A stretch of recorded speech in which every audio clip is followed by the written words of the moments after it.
8-bit joystick. My retro USB AVS review continues to be a very popular video, and I just got a viewer question regarding the power draw on the system and using a USB power brick. And it ends up they had some questions if the NES Advantage is usable or if it uses too much power. I'm very sympathetic because I also love NES Advantage. The Retro USB AVS website says the AVS is powered over 5-volt USB. This lets you power the console anywhere in the world where you have a powered USB port. No need for special adapters. Now, this is the USB power brick that I mostly use with it. It is an IKEA KOPPLA charger, and it says that it outputs 5-volt 2400 milliamp per USB outlet, or 2.4 amps. I've also used this Nintendo Classic USB brick that outputs 5-volt 1.5 amps. And then I have this generic cheap USB brick that will output 5 volts 1000 milliamps, or 1 amps. Now, of course, I would recommend that you get something like the IKEA charger that is more than adequate and can also power up the 5 USB things with it. I know that the IKEA power brick works since I use it with my HD TV, and I know that the Nintendo one works great since I use it to capture video. I think I'll test out the cheap generic USB power brick. Now, it's my understanding that there's no problem using a power brick that has a slightly higher output since the console will only draw enough power it needs. And if it's not enough power, the console will not boot up or the controller won't work. If that's wrong, do let me know down in the comments. Starting off with a Nintendo OEM gamepad, the original NES gamepad. So, up, down, left, right. Here's what the viewer wanted to try. This is a NES Advantage. Interesting thing is this only came out outside of Japan. They actually did not release this in Japan. There were Hori joysticks, but not the NES Advantage. Man, that feels good. Let's try some turbo. Yeah. Turbo slashes. I am proud to report that this is a generic USB power brick that is rated 1000 milliamps or 1 amp, 5 volts. This is the absolute bare minimum that Retro USB says the system requires. And I am playing oh shoot, those freaking dog ninja things. It is playing just wonderfully. I also have the RetroBit Power Stick. It is like the NES Advantage, but it has clicky joysticks and is an excellent third-party option. Personally, like them both. This is the Power Stick, and I am pleased to report, so far, so good. Very clicky, listen to that. I really give this controller my full endorsement. It is a lot of fun. The RetroBit Power Stick on the Retro USB AVS on a generic cheap AC adapter works great. Now, what about wireless?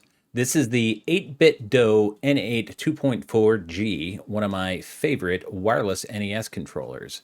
There's also the RetroBit Origin 8. All Night Nippon Super Mario Brothers. For the Famicom disk system, playing off an EverDrive on a Retro USB AVS. Be interesting to find out who is that actually based off of. So this is like a version of Super Mario Brothers released on the Famicom disk system that was made with the Super Mario Brothers 2 engine. They based them characters off radio show hosts. As you can see, the 8-bit DOE N30 2.4G works great. Let's go out there. Let's see what else we can try. What about the Zapper? Now, the Zapper isn't going to work because the Zapper requires a CRT TV to work. As you can see, it does actually track trigger pulls. When I bought my Retron 3, it came with this thing. Now, this is a Hyperkin made Super Nintendo to NES adapter. And then I have a Columbus Circle Super Famicom, which is a Super Nintendo controller made by Columbus Circle, and it's got Master Higgins on it, and I love this thing. So let's go out there. Here, let's try a third-party Super Famicom controller plugged into a third-party adapter. Lo and behold, it works. I don't approve of the button layout. I usually like the A and B buttons. This actually uses the B and Y buttons for A and B, but it works. So I'm playing Hudson's Adventure Island with a Master Higgins controller on the RetroUSB AVS, which is powered by a generic crappy USB. So I haven't gotten any like errors or anything. It hasn't not worked. Ooh, there's some Master Higgins turbo controller.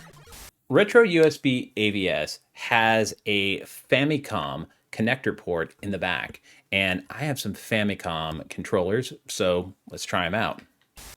This is the ASCII Stick L5. It is a left-handed controller, a one-handed controller, so you can play a role-playing game, and your other hand's free to, like, you know, drink and smoke and do all sorts of pleasures of a Japanese businessman in the 1980s. Family friendly. Besides, the video games aren't that sexy. So to do this, you have to make sure that the expansion emulation is turned off. Doesn't work in the menus, but can I get it working in the game? That's in there. Let's see if I unplug the controller. Nope, it's not liking it. Huh. I will have to play with it. But so far, the ASCII Stick L5 controller did not work. So that begs the question, what about the Hudson Honeybee controller? The Hudson Honeybee controller works great. Let's find some bad guys and take them out.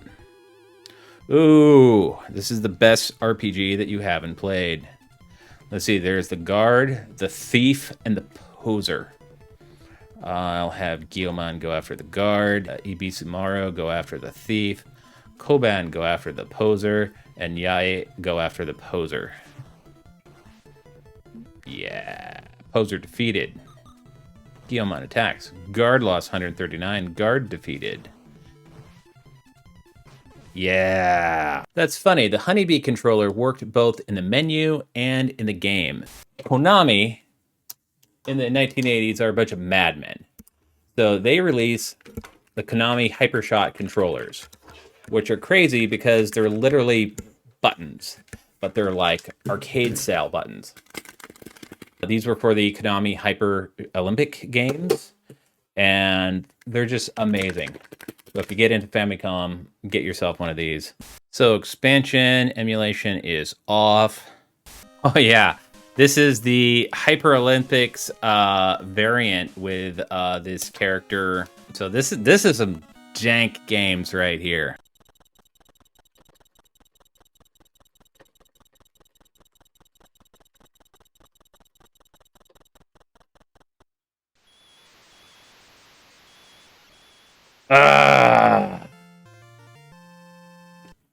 Konami HyperShot controller. Okay, long jump.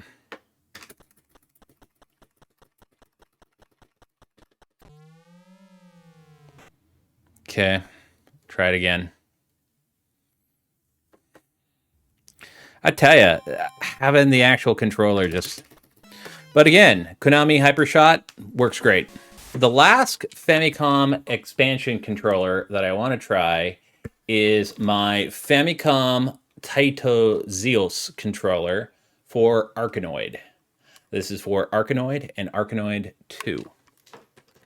And it's a Famicom expansion port controller. Yes! It works. Oh man, Arkanoid is so much better with an analog controller. Oh, it's a spinner, an analog spinner. I'm raising it so you can see it in the camera frame. Thank you for watching this video. If you like it, please subscribe. We make videos like this every Saturday.